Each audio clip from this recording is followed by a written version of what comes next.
Hey, another itch. Oh shit. For Zod! Lay down on your backs before Zod. Now! Truth belongs to those who seek it. And I've been searching for a long, long time. Ed, bring me his jaw. Just hold on a second.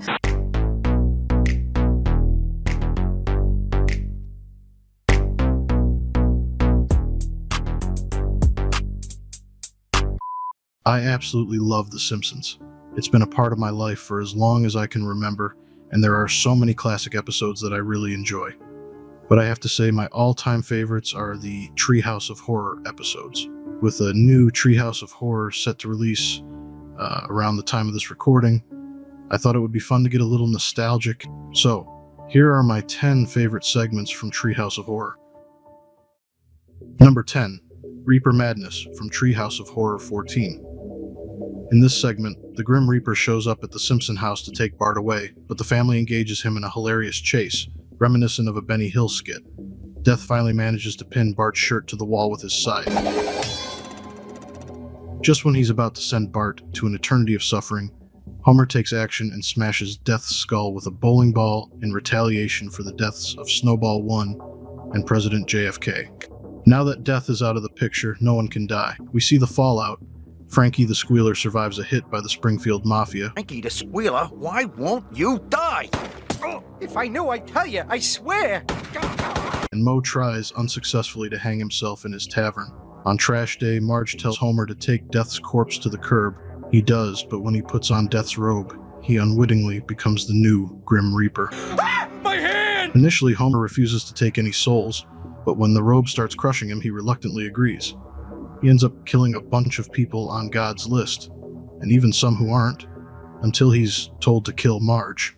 Not wanting to harm his wife, he begs God to let him quit, tricking him into thinking he killed Marge by using Patty's body, which God mistakenly thinks is Selma's. Selma. It's Patty, chump! God realizes he's been fooled, but eventually gives up after a brief chase, claiming he's too old and too rich to care. I am too old and too rich for this. Marge thanks Homer with extra pork chops, and he jokes that he'll make sure not to kill her every week from now on. At number 9, we have the Ned Zone from Treehouse of Horror 15. In this parody of the Dead Zone, Homer tries to retrieve his frisbee from the roof by throwing a bowling ball at it. The ball hits Ned Flanders on the head as he walks by. After recovering in Dr. Hibbert's hospital, Ned has a vision of Hibbert falling to his death. Later, Homer asks Hibbert to grab his frisbee from a ledge. While you're there, can you get my frisbee off the ledge? But as Hibbert reaches for it, he slips out the window, Very last time. making Ned's vision come true. Ned realizes he has gained the ability to see the deaths of people he touches. After leaving the hospital, he tries to save Hans Moleman from a fall, but has a vision of him being eaten by alligators.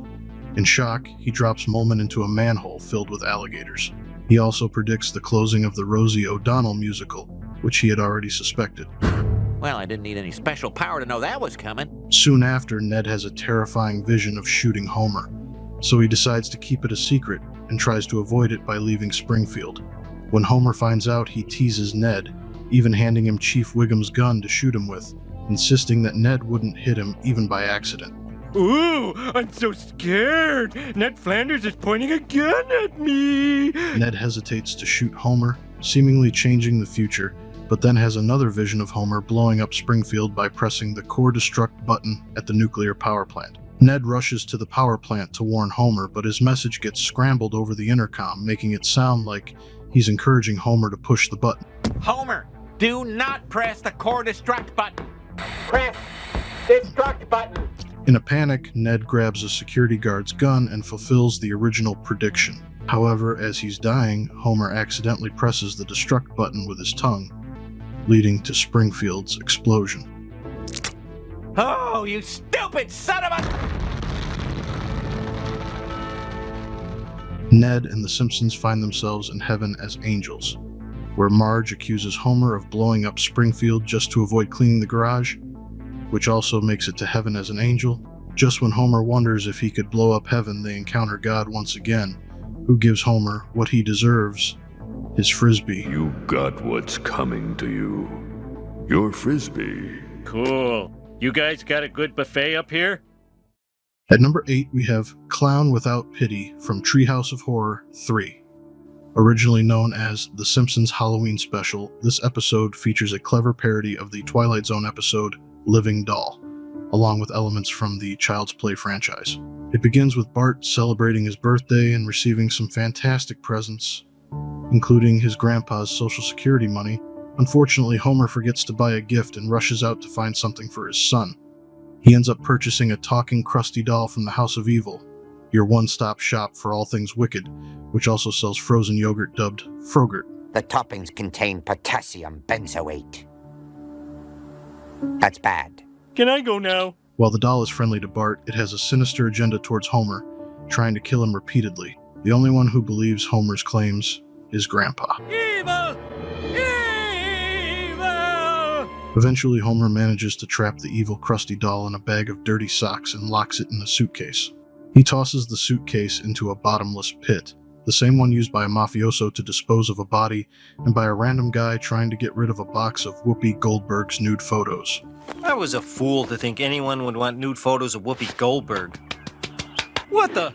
Homer returns home, completely unaware that the doll has somehow escaped from the suitcase and followed him. As the doll attempts to drown Homer in Santa's Little Helper's water dish, Marge calls Krusty Co. for help. A repairman arrives and discovers that the doll has been accidentally switched from good to evil.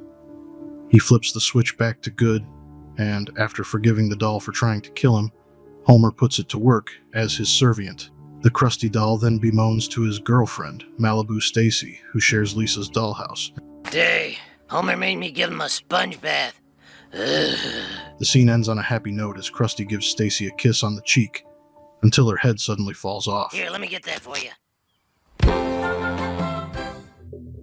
In the number 7 spot, we have Terror at 5.5 feet from Treehouse of Horror 4.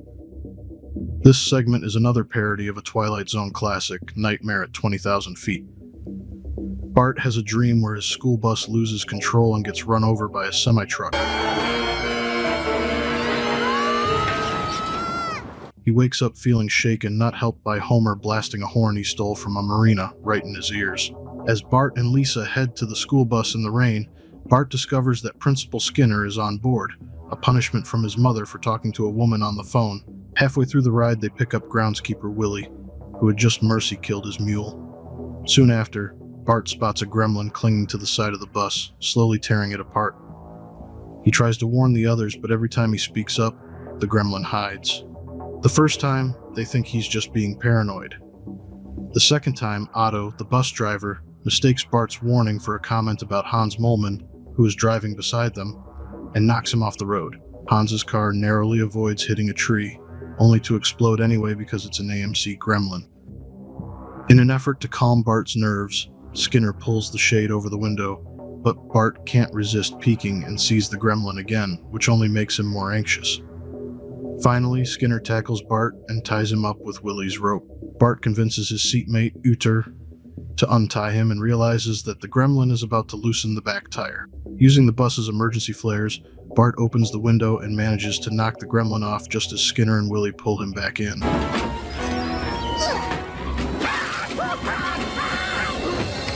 The gremlin then jumps onto Ned Flanders' car. Despite the gremlin's attempts to attack him, he stops to pick it up.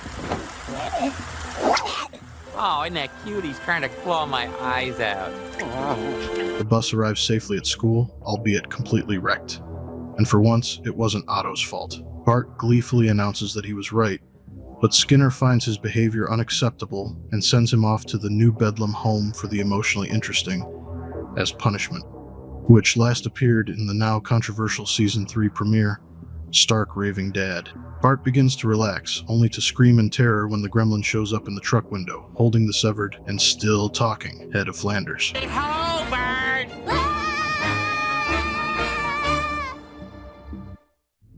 Our number 6 spot goes to Nightmare on Evergreen Terrace from Treehouse of Horror 6.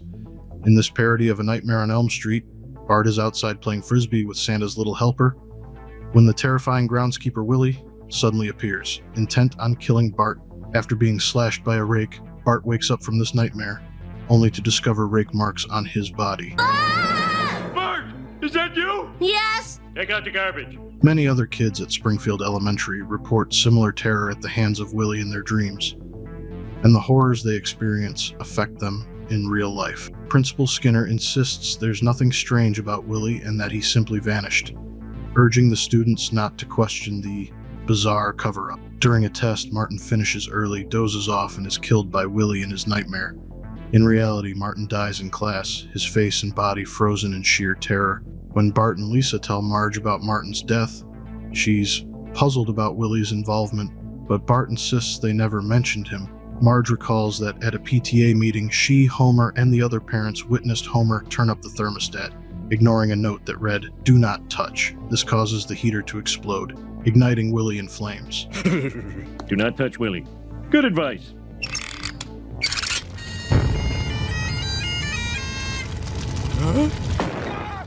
Our next budget item, $12 for doorknob repair.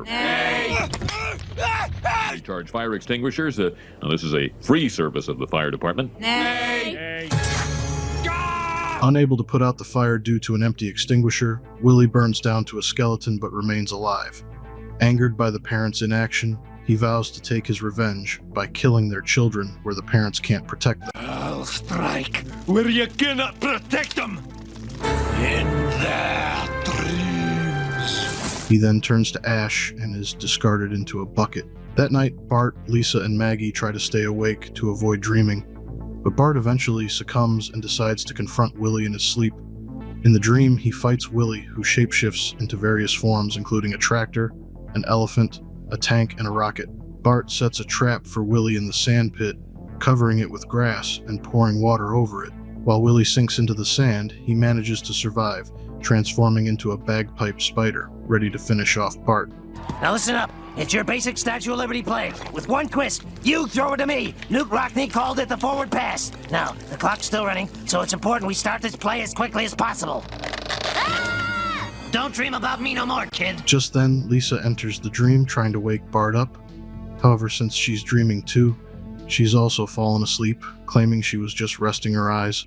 They find themselves on the brink of losing the fight when Maggie shows up and uses her pacifier to block the bagpipe's exhaust, causing Willie to explode.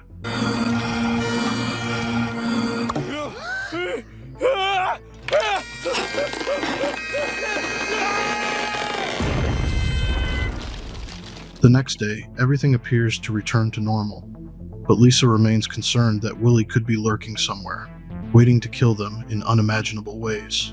Suddenly, a bus stops in front of them, allowing Willie to disembark, where he attempts to scare the children in his usual pathetic fashion. As the bus drives away, Willie chases after it, having forgotten his gun on one of the seats, losing a shoe in the process. I left my gun on the seat! Hey!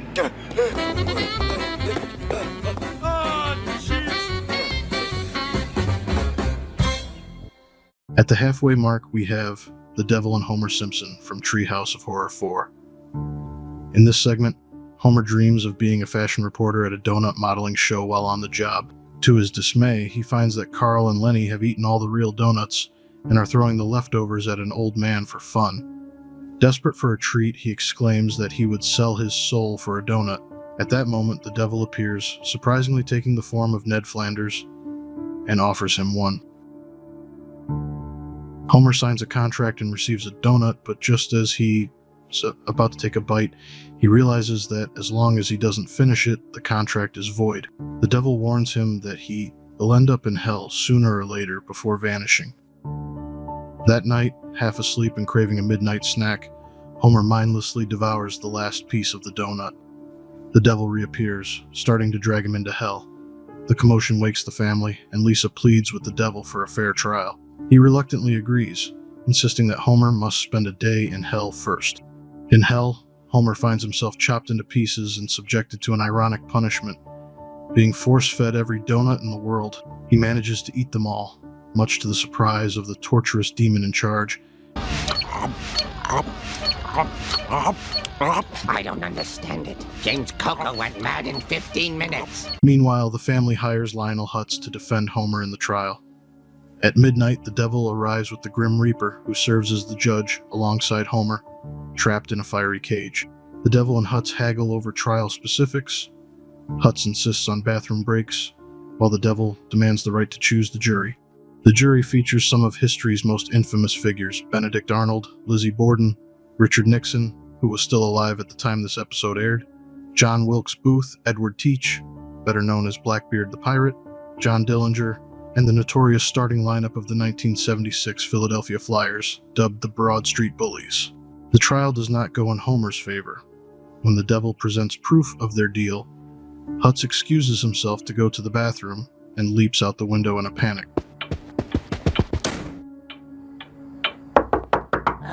Mr. Hutz? Just as it looks like Homer is doomed to hell, Marge bursts in with a photo album, revealing their wedding photo, taken in an emergency room after Homer had eaten the entire wedding cake. The back of the photo features a declaration in which Homer pledges his soul to Marge. The jury unanimously agrees that Homer's soul belongs to her, and he is set free. However, the devil, furious at being outsmarted, turns his head into a donut, which he can't stop munching on, while most of the town's cops wait outside with coffee cups in hand. Don't worry, boys. He's got to come out of there sometime. At number 4, we have the Monkey's Paw from Treehouse of Horror 2. In this segment, the Simpsons travel to Morocco, where Homer comes across a mysterious monkey's paw that grants wishes but brings great misfortune. You'll be sorry. After returning home, having paid a $2 fine for attempting to smuggle souvenirs onto the plane, the family debates how to use the paw. Marge cautions them not to follow the vendor's advice. Maggie wishes for a golden pacifier, and Bart wishes for the family to be rich and famous. Okay, no more fooling around. Pa, this is Bart. I wish for the Simpsons to be rich and famous.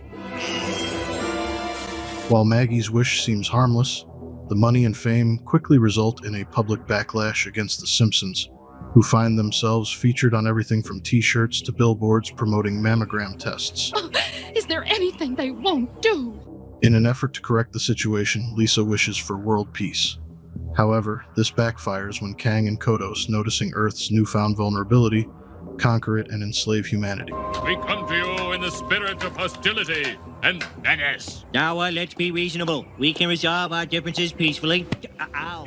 Homer is furious with Lisa for her wish, but Marge helps everyone regain perspective by reminding them that they are responsible for this mess.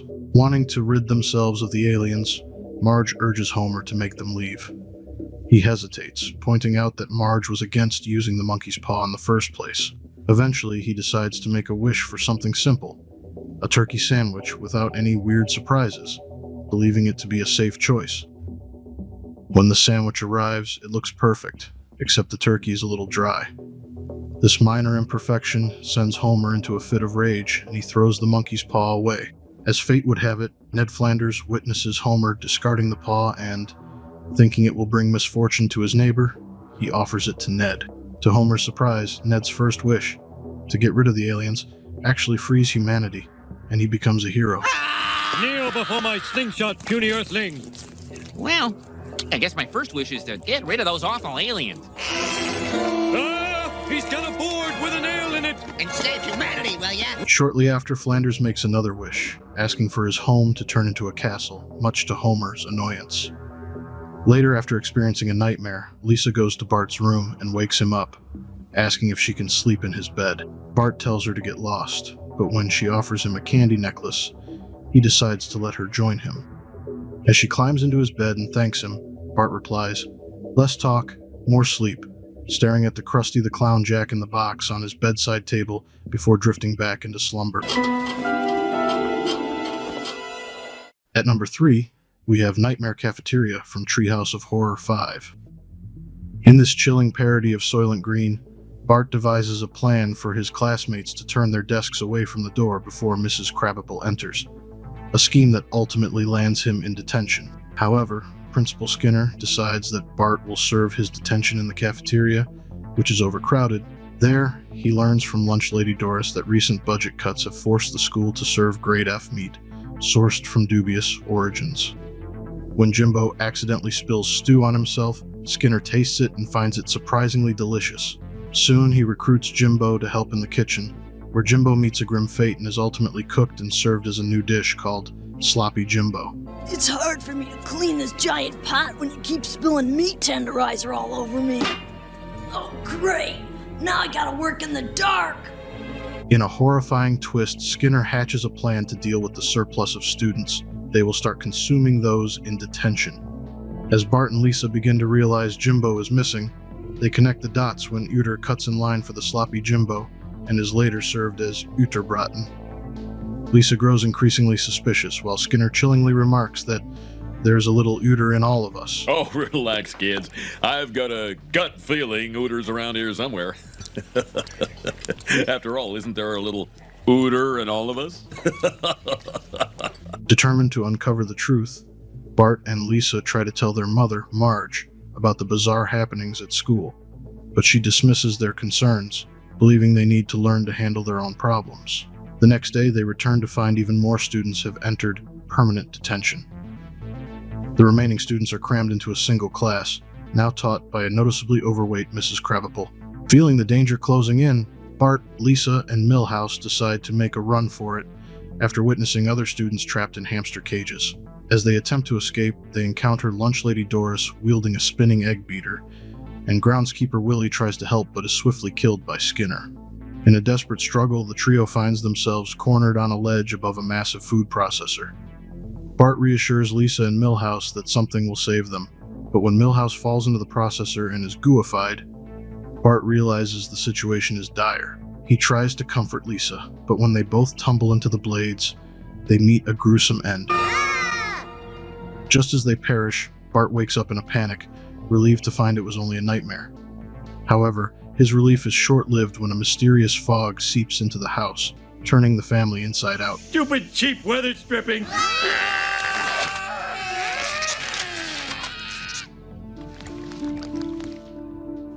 At number 2, we have Don't Have a Cow, Mankind from Treehouse of Horror 20. The episode opens with Kent Brockman promoting Krusty the Clown's latest menu item, Burger Squared, made from cows that have been genetically altered for cannibalistic purposes. Despite ethical concerns about this bizarre burger, Springfield's residents eagerly line up to try it. However, the burger transforms anyone who eats it into a zombie-like creature known as a muncher. Kent is the first victim, quickly turning into a muncher after just one bite, and he subsequently infects Krusty. Hey, that's my check-cashing arm, you stupid!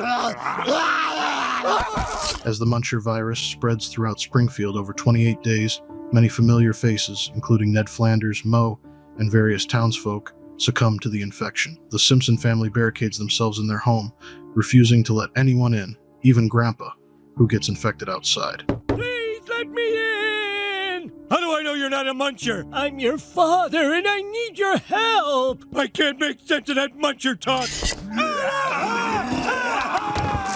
Despite his family's efforts to stay safe, Bart sneaks out to try a burger squared and miraculously remains unaffected. This prompts his frantic parents to contact Dr. Hibbert, who is struggling against munchers in his office. Hibbert suggests that Bart's immunity might hold the key to survival and instructs the family to reach a safe zone. Well, I suppose Bart could be immune. Genetic chosen one, if you will. If so, secrets locked within his blood could be the key to saving humanity. You must get him immediately to the safe zone just outside of town. As the Simpsons attempt to escape their house, Homer accidentally attracts the attention of the munchers. Now remember, no loud noises.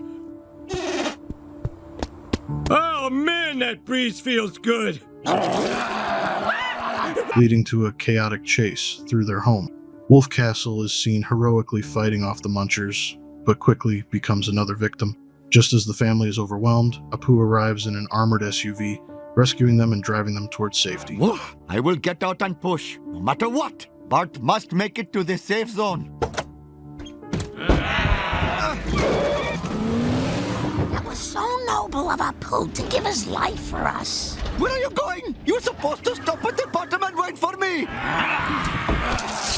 On the way, they encounter muncher versions of Mr. Burns and Smithers. Homer makes a joke about Burns, who unexpectedly wakes and bites Homer, turning him into a muncher as well.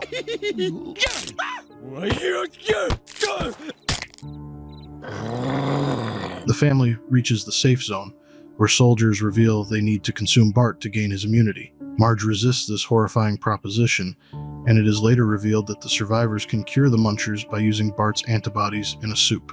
The episode concludes with Lisa narrating that life has returned to normal, with everyone gaining immunity except for Homer, who remains locked in a cage, refusing to eat the soup made from Bart's antibodies. Meanwhile, Bart playfully disrupts the meal from his bath.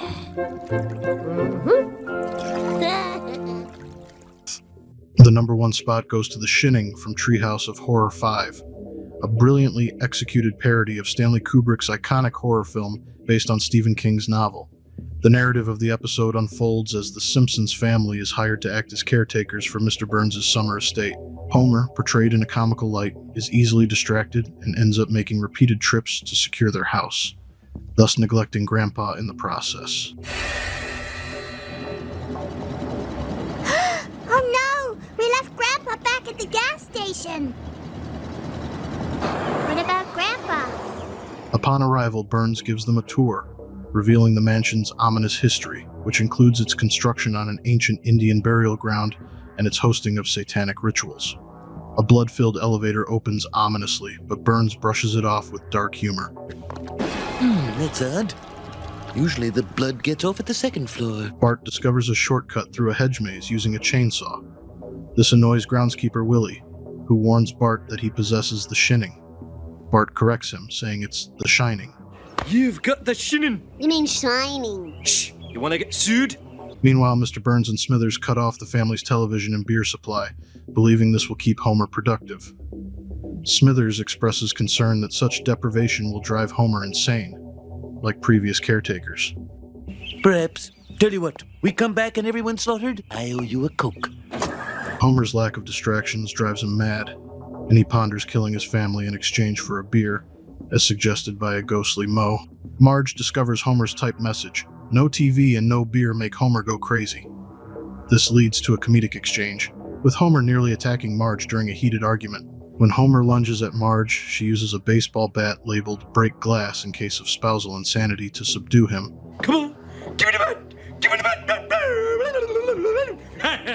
Scaredy cat! Yeah! Trapping him in the pantry until he regains his sanity. After calming down, Homer resumes eating, but Moe reminds him of their deal and summons a group of horror icons to drag him out. Homer, it's Moe. Look, some of the ghouls and I are a little concerned the project isn't moving forward. Can't murder now. Eating. Oh, for crying out loud. Come on. No! The family is enjoying dinner when Homer breaks down doors with an axe, leading to comedic failures. Here's Johnny! Don't! He finally breaks into the correct room, terrifying the family, who flee in fear. Desperate, Marge tries to contact the police, but Bart uses his Shinning to call Willie for help. Uh-oh! The little fat boy and his family are in trouble! I'm coming to rescue the lot of you! Willie arrives but meets an unfortunate fate when Homer axes him in the back. Homer continues his rampage until Lisa finds Willie's portable TV in the snow. The sight of Kent Brockman on Channel 6 News brings Homer back to his senses, and he calls his family to join him in the snow to enjoy television together. However, as they freeze while watching, Bart warns Homer about the upcoming Tony Awards, to which Homer replies, "Can't. Frozen." The episode ends with them screaming in terror as Homer's urge to kill rises. Frozen! Urge to kill rising. As I've said, I absolutely love this show, and that is doubly so when it comes to the Treehouse of Horror episodes. The segments in the video are my favorites, but like everything else, they're subjective to the person. By the way, I have to say this, so bear with me. This video is not meant in any way, shape, or form to replace actually watching these shows in their entirety. You can stream the series on multiple platforms, one of the best being Disney+, as they now own the rights to the franchise. They also have the best quality and even have playlists, one of them being Treehouse of Horror. Thanks a bunch for taking the time to watch this video. I really appreciate it. If you liked what you saw, make sure to tap that like button, and you won't want to miss out on future videos, so subscribing is a good idea. That's all I've got for you today, so take care, have a great weekend, stay safe, and I'll see you next time.